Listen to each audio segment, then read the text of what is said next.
Oi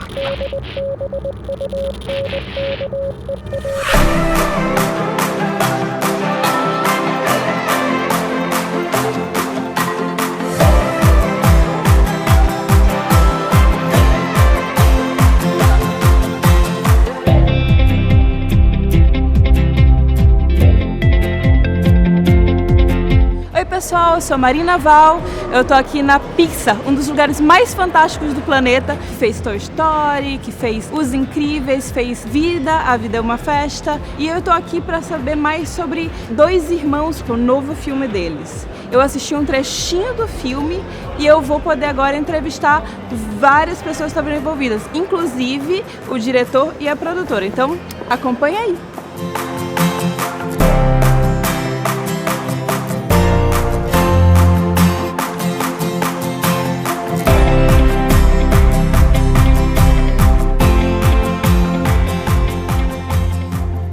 Started working on this movie in 2013.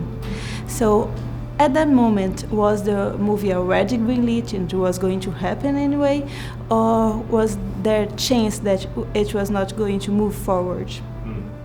No, 2013 we had no idea at all what the movie would even be. We were asked to try to come up with an original film, so it's really a white sheet of paper at that point. It's just blank snow and with no footprints in it. I mean, it's nothing. Once you do have a kernel of an idea, the studio is super supportive and kind of gets behind you and helps to make it come to fruition. But yeah. So how long was it until you started, until it was greenlit actually? Boy, I don't know. You know, it's several years of just slowly making it better and better. Yep. And then you start to bring production in little by little. Yeah, I think, you know, probably the first 3 years it's really focused on story. And you have some art happening at that time, but you're really trying to hammer on the story, and production starts about 2 years out from completion.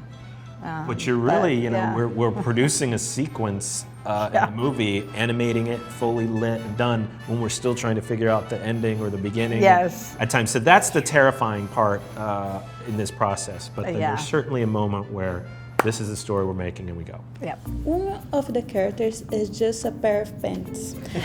And how do you manage to express emotions and everything with just a pair of pants? I think that's the challenge that the animation team has on every Pixar film, which is how do you relate to this strange thing that we're putting in front of the audience? I know that early on we did a lot of work to kind of gather reference of what it might look like. We did some green screen tests where we erased the upper half of people's bodies. We made sure that we figured out how to attach the top stuffed half to a character and wiggled it around to see what it would look like. And I know the simulation team had a lot of fun trying to make sure that it was both funny, the upper half flopping around, but also naturalistic and believable that this stuffed upper half of Dad could be in the world. You guys in the presentation mentioned RPG and video game influences. Could you name a few of these influences? We definitely looked at things like World of Warcraft, like Baldur's Gate is one, and lots. I really like RPGs a lot, so there were tons that we looked at, and also not just video games, but tabletop games as well. So those were kind of the two main types we would look at for inspiration, and ways that we could make ours unique was something we really wanted to do as well. So we could respect the genre, but also do something our own unique kind of Pixar take on it. And was there some days that you arrive home and it's I need to play some Word for research purpose? All the time, yeah. I love playing video games, and so I would just go home and play stuff, and I'm this is good. It's making me actively participate in a story and make decisions, and it's good for your brain, yeah, and it helps with stress. It's great. Seu pai disse para dar isso a vocês quando fossem maiores de 16. Não, brinca! É cajado de bruxo! O papai era bruxo! Quê? O seu pai era contador. In the presentation, you mentioned that you're trying to keep 70% familiar and 30% magical. But how do you find that way true? A lot of research and putting up a lot of artwork and listening to the story. And so we really wanted to make a world that was accessible and recognizable to most people. And then be able to bring in this other element of fantasy that is the exciting moment for that is the juxtaposition of it. A lot of the creatures that we see in this movie are familiar in a way, but you made it unique to this movie. How was that process? One of the key parts of the process is that idea that the entire world used to be full of magic, and it kind of grew and got paved over by technology. So that in itself created a very unique world that all of these characters inhabit. And so, you know, what does a goblin look like in a driving instructor outfit, or what does a police officer look like who's a centaur? Does he even wear pants? All of those questions, when you answer them in relation to this world and this story that was written, create the uniqueness on their own, I think. But the main character itself, it's not like your regular elf, it's not like Legolas. It's different, and you took like reference from succulents. How do you get from a plant and you look at a plant and you imagine, oh, that will go really well with an elf? I think it has to do with just understanding what is it that we're trying to command, the essence of it, and not necessarily skin. And that kind of frees you to thinking of outside of the box and thinking different things. I think the succulents are a fun way of thinking of it because it's wet and the light goes through it, it comes out the other way. It comes in different colors, which is a great thing to look at. And so you can find inspiration from a lot of different places, and sometimes it really not where you expect them to be. Uau, pés!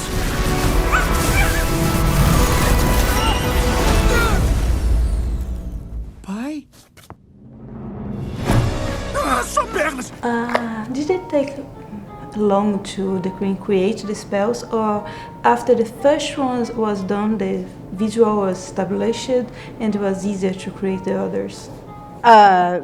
In terms of coming up with the spells, that was sort of an ongoing process for a few years, and we had all different kinds of versions, and eventually, I think around a couple years in, we started to narrow it down, so it took some time. Once we had the story component of it, it was only the beginning of then what we had to explore and build on to find the look, to find the performance of it, and then ultimately how it integrated into the scene. So that exploration continued all the way through until we finally got it into the shots and started seeing how it worked. How many years did it take? Ooh, that's a good question. I think maybe about 4 years, right?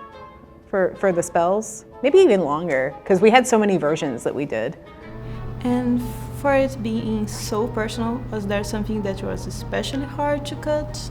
Oh, for sure, because you fall in love with kind of everything that you do, and there are characters who were in the film in the beginning that we lost because we needed to for the betterment of the story. A lot of the times, like, you'll have a certain scenario or a set piece or something go away, and you're like, oh, it's not because I don't like that idea, it's not right for this particular story.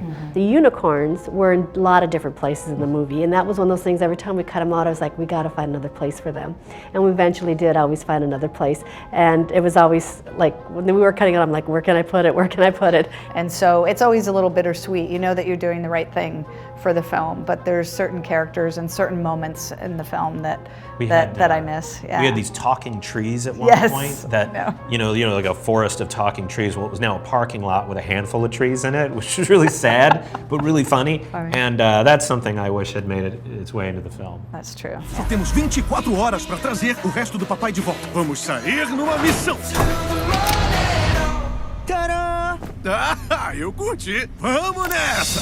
Do you think we all lost a bit of magic because of technology, or is it the other way around and technology itself is a form of magic?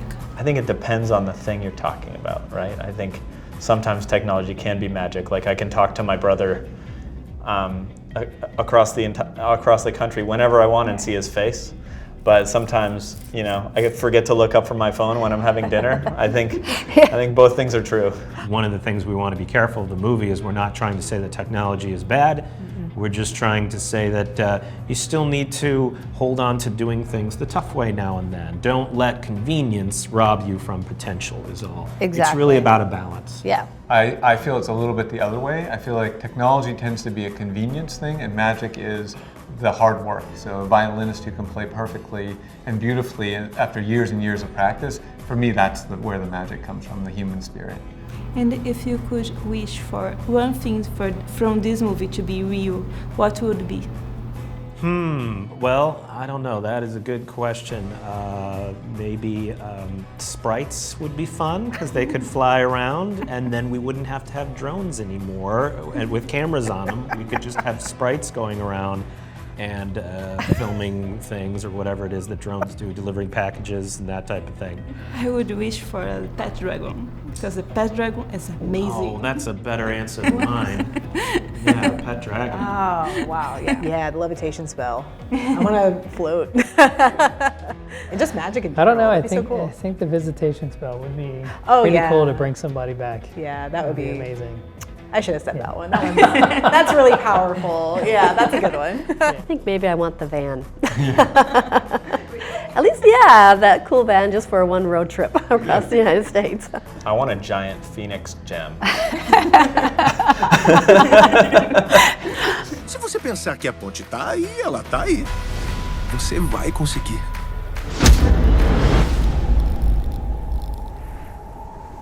Dois Irmãos, uma jornada fantástica.